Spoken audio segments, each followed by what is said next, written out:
Hello friends, நான் உங்கள் கணேஷ். நீங்கள் பார்த்துட்டு இருக்குது டேஸ்ட் வித் அண்ணாச்சி. இன்றைக்கி சூப்பராக வரகரிசியில் ஒரு சுவையான பொங்கல் தாங்க செய்ய போகிறோம். பொங்கல் எப்போவுமே எல்லாருக்கும் ஒரு ஃபேவரட்டான ஃபுட்டு. அதை சிறுதானியத்தில் செய்யும்போது இன்னும் அதுக்கு ஒரு ப்ளஸ் பாயிண்ட் ஆகுது. இப்போது இன்றைக்கி நம்ம வரகரிசியில் எவ்வளவு சுவையாக ஒரு பொங்கல் தயார் பண்ணலான்னு இப்போ பார்க்கலாம். ரொம்ப ரொம்ப டேஸ்ட்டாகவும் இருக்கும். அதே மாதிரி இது ரொம்ப ஆரோக்கியமானது மட்டும் இல்லை, ரொம்ப சத்தானதும் கூட. ஸோ இன்றைக்கி வரகரிசியில் எப்படி இந்த பொங்கல் பண்ணலான்னு இப்போ வீடியோக்குள்ளே போய் பார்க்கலாம். அதுக்கு முன்னாடி நம்ம சேனலை சப்ஸ்கிரைப் பண்ணாதவங்க பண்ணிக்கோங்க. இப்போ வீடியோக்குள்ளே போய் பார்க்கலாம்.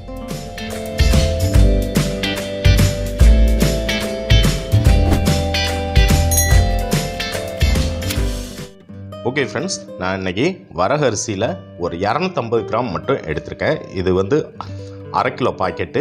இதில் பாதி தான் நான் எடுத்திருக்கேன். ஒரு 4-5 பேருக்கு போதுமான அளவுக்கு இருக்கும்.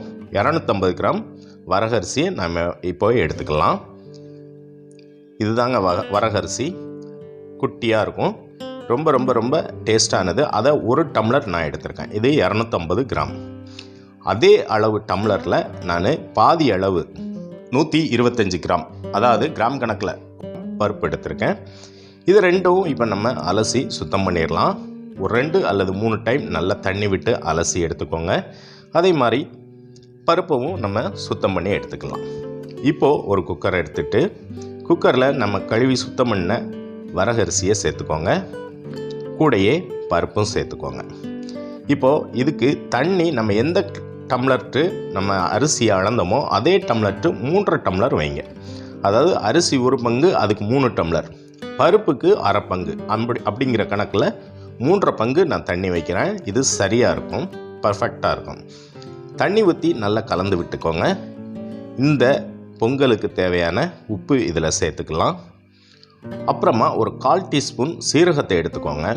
அதை உள்ளங்கையில் வச்சு லைட்டாக க்ரஷ் பண்ணி போடுங்க, கசக்கி போடுங்க. அப்புறம் அதே அளவு 1/4 டீஸ்பூன் மிளகு எடுத்து ஒரு சின்ன உரலில் லைட்டாக தட்டி சேர்த்துக்கோங்க. இது ரெண்டையும் இப்படி தட்டி சேர்க்குறதுனால இதோட ஃப்ளேவர் அந்த பொங்கலில் அருமையாக இறங்கும். அது நல்ல ஒரு டேஸ்ட்டும் கொடுக்கும். அதனால தான் நான் அப்படி கொஞ்சமாக சேர்த்துக்கிட்டேன். இப்போ குக்கரை மூடி போட்டு விசில் போட்டு ஒரு 3 விசில் வைக்கலாம். 3 விசில் இருக்குது, சரியான அளவில் இருக்குது. இப்போது நான் 3 விசில் வச்சு ஸ்ட்ரீம் இறங்கின உடனே எடுத்துக்கிட்டேன். ஓப்பன் பண்ண உடனே அந்த பொங்கலோட வாசனை அருமையாக இருக்குது. சரியான பதத்துலேயும் வந்திருக்கு. அரிசி நல்லா வெந்து வந்திருக்கு. பர்ஃபெக்டான டைமில் நம்ம இதை எடுத்துருக்கோம். இப்போது நல்லா கிளறி விட்டுக்கோங்க. பருப்பு அரிசியெல்லாம் எல்லாம் ஒன்று போல் மிக்ஸ் ஆகிற அளவுக்கு நல்லா கிளறி விட்டுக்கோங்க. கிளறி விட்டு வழக்கமாக நம்ம தாளிக்கிறது தாங்க. ஒரு 2 டேபிள் ஸ்பூன் நெய் விட்டு சீரகம், மிளகு, கருவேப்பிலை, கூடையே கொஞ்சம் முந்திரி பருப்பு போட்டு தாளித்து விட்டுக்கிட்டேன். உங்களுக்கு நெய் தேவையான அளவுக்கு 2லேருந்து கூட 1 ஸ்பூன் கூட சேர்த்துக்கலாம். நான் 2 டேபிள் ஸ்பூன் சேர்த்துருக்கேன். சேர்த்து இதை நல்லா கிளறி விட்டுருங்க.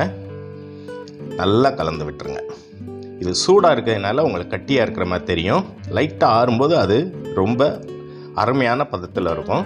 இப்போது பொங்கல் வரகரிசி பொங்கல் நம்மளுக்கு தயாராகிடுச்சுங்க. சாம்பார் சட்னி வச்சு இதை சாப்பிடும்போது வேறு லெவல் டேஸ்ட்டில் இருக்கும். ரொம்ப அருமையான சத்துள்ள ஆரோக்கியமான வரகரிசி பொங்கலை நான் சொன்ன மெத்தட் படி நீங்களும் செஞ்சு பாருங்கள். உங்களுக்கு கண்டிப்பாக பிடிக்கும். ஓகே ஃப்ரெண்ட்ஸ், இப்போது இந்த வரகரிசியை பொங்கலை நீங்கள் செஞ்சு பார்த்துட்டு கமெண்ட் பண்ணுங்கள், உங்களுக்கு பிடிச்சிருக்கா பிடிக்கலையான்னு. நான் இன்னொரு டிஷ்ஷோட திரும்பவும் உங்களை நான் சந்திக்கிறேன். ஓகே ஃப்ரெண்ட்ஸ், பாய்.